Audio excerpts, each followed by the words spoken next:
भैया light of कर दीजिए।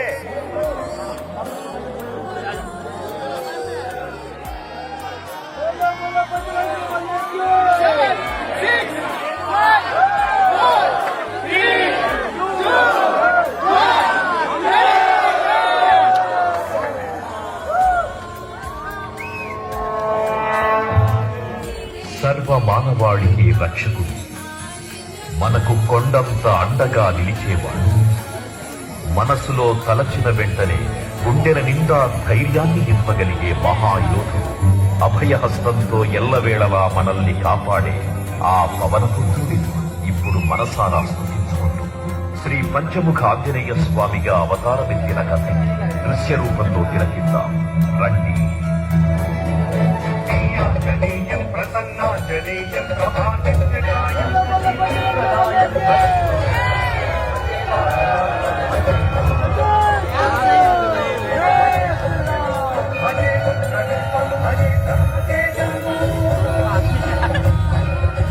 అది రామాయణ మహాయుద్ధం.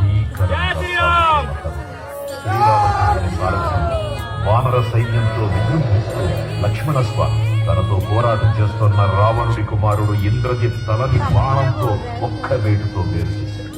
ఇంద్రజిత్ మరణ విన్న రావణుడు ఆవేశంతో ఊగిపోయాడు. ప్రతీకారం కోసం పాతాళ లోకాధిపతి తన సోదరుడు అయినటువంటి మహిరావణుడి సహకారం కోరాడు.